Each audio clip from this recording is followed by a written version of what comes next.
Good evening, everyone, and welcome to the second selection in our current miniseries, Who Let the Dogs Out? This is Sounder from 1972, directed by Martin Ritt and starring Cicely Tyson, Paul Winfield, 13-year-old Kevin Hooks, and a coonhound named Sounder, who is the family's hunting and guard dog and loyal household pet. This film is presented here among our doggy movies as a particular homage to Tyson, whose breakout role came in Sounder. She died in January 2021 after a distinguished 70-year-long film career, which brought her many awards, including an Oscar, Emmy Awards, a Screen Actors Guild Award, Golden Globe and Tony Awards, and the Kennedy Center Honors. The screenplay was adopted by Lonnie Elder III from William H. Armstrong's 1969 children's novel of the same name, and depicts the family life of a loving, stable black farming family in rural Louisiana in the early 1930s. The blues-influenced score was written by the African-American musician and actor Taj Mahal, who also has a dramatic role in the film as a close friend of the Morgan family. The film is credited with having the first soundtrack patterned after a field recording. Music critic Robert Christgau said the soundtrack featured a sweet montage of hums, moans, clips, and plucked fragments, all performed in the key of a gospel blues recording. Fellow music critic Greil Marcus called the track Mahal's most eloquent music. The Sounder theme, Needing Time, was sung by the African-American country blues singer Lightnin' Hopkins.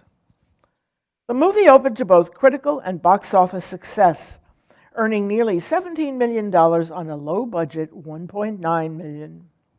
Sounder garnered several Oscar nominations, including for Best Actor, Best Actress, and Best Screenplay, a Screen Actors Guild Award for Tyson, a Golden Globe nomination for Hooks as Best Newcomer Male, and a Grammy for Taj Mahal's score. The movie was praised as a welcome antidote for a contemporaneous wave of other black films, most of which were considered to be of poor quality, low budget, and exploitative. Sounder's depiction of a loving black family was hailed as a great accomplishment for black filmmakers and audiences. Some of the movie's success is credited to his innovative marketing strategy. Fox focused on group sales in major cities and targeted schools and religious organizations. The producers visited over 35 cities, holding over 500 screenings. 60 simultaneous sneak previews were held just in New York City. The religious community had great praise for the film. The Catholic Film Office gave Sounder its blessing, and the National Council of Churches created a religious educator's study guide to the film. John Simon wrote that Sounder was a rare, honest film about blacks, making it virtually unique. Roger Ebert gave the movie 4 stars, and both he and Gene Siskel placed it on their 10 best lists for 1972. Martin Ritt had initially intended to film the movie in Macon, Georgia, but racist tensions in that area at the time made that impossible. So Sounder was filmed entirely on location in rural St. Helena and Feliciana parishes in northern Louisiana. At one point, a passing hurricane caused a serious delay in filming when some of the required sites were flooded. Many supporting roles were cast with non-professional locals and actors from the regional theater scene. Plot summary. It's 1933 in rural Louisiana. The Morgans are a strong, loving family of black sharecroppers who live on a farm with their faithful coonhound Sounder. Sounder is valuable to the family as a hunting dog, bred to tree his prey, and as a reliable guard dog.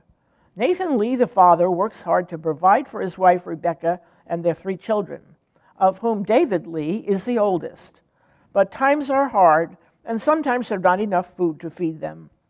One night, Nathan Lee steals some ham from a local shop, and when the sheriff comes to arrest him, Sounder follows the car, carrying him off to jail, only to be shot by one of the deputies. The dog slinks off into the wood to nurse his wounds, and David Lee tries in vain to find him. But he cannot keep up the search because Rebecca needs him to help with their chores. Eventually, Nathan Lee is sent to a work camp, but no one will tell the family where he is. Meanwhile, Sounder has wandered back to the homestead, and Rebecca sends David Lee off to find his daddy, accompanied by the faithful hound dog. David Lee succeeds in finding the right camp, but fails to find his father. He starts for home, meeting a dedicated black school teacher who encourages him to return and enroll in her school. With Sounder at his heels, David Lee returns to the Morgan's farm without news of his father. One day, a stranger comes down the road to their house, and lo and behold, it's Nathan Lee, home at last. Fun facts about the film.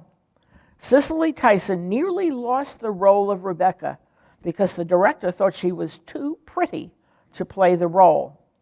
Tyson was actually 13 years older than her co-star, Paul Winfield. The minister and the judge are played by a real minister and judge. Tyson said in a TV interview that John Alonzo, the cinematographer, while filming the famous homecoming sequence with her and Paul Winfield, was so moved by their performances that he was afraid that he had not gotten the shot. He respectfully asked them if they would allow him to reshoot the difficult scene, and when they agreed, the scene was shot a second time, and they found that he had indeed gotten it right the first time. David Lee is quite a bright 11-year-old. He's capable of reading Three Musketeers. Sounder, the novel, won the Newbery Award. The Mattel Toy Company partnered with Robert Radnitz to finance the film. Lonnie Elder was the first African-American screenwriter to be nominated for the Oscar for Best Screenplay. The teacher, whom David Lee meets on his journey to find his father, quotes W.E.B. Du Bois to him. The rich and bitter depths of their experience, the unknown treasures of their inner life, the strange rendings of nature they have seen. They give the world new points of view and make their loving, living, and doing precious to all human hearts. And to themselves in these days that try their souls, the chance to soar in the dim blue air above smoke to their finer spirits, the boon and guerdon for what they lose on earth for being black. Sounder was given his name because his bark resonates across the countryside when he trees his prey. In 2015, Cicely Tyson received an honorary Academy Award for her lifetime of work with the inscription, whose unforgettable performances and personal integrity have inspired generations of filmmakers, actors, and audiences. President Obama gave Ms. Tyson the Presidential Medal of Freedom in 2015. Nathan Lee praises Sounder to his son, explaining why he's such a great dog, saying, "You know, son, there ain't no dog as good as Sounder. In all the years we've been tracking coon and possums in these woods, he ain't never tore one of them up yet. No, he always brought him back hale and healthy. Now you see, now that's the difference between a hound dog that's mean and dirty to one that's great, like old Sounder here." Things to look for. Camille, quoting from W.E.B. Du Bois, the beautiful homecoming scene between Nathan Lee and Rebecca. David Lee reading from the Three Musketeers. Mrs. Boatwright rifling through the sheriff's files to find out where the cops have sent Nathan Lee. Can you remember the name of Nathan Lee's war camp? How did Sounder get his name? Nathan Lee's explanation of why Sounder is such a great dog. Now it's time to view Sounder. Sit back, settle down. Please remember that it may take a few minutes for the film to roll. Enjoy.